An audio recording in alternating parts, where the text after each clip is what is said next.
Drama जमा तकसीम में जॉइंट फैमिली सिस्टम और सिजरा की हरासमेंट का जो टॉपिक इस वक्त कवर किया जा रहा है, लेकिन इसमें सबसे ज़्यादा जो टॉपिक गौर करने वाला है वो ये है कि वालिदैन इसके अंदर इतने मसरूफ़ हैं अपने अपने कामों में।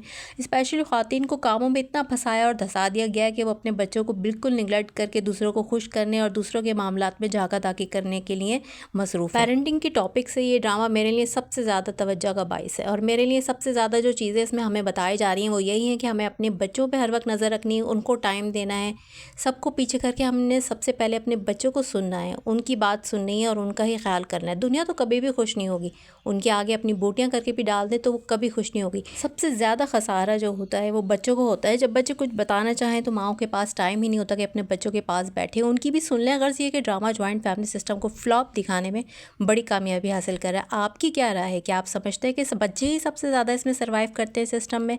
कमेंट्स में ज़रूर बताएं। बात दिल को लगे तो लाइक और सब्सक्राइब ज़रूर करते जाएं। जज़ाकल्लाह।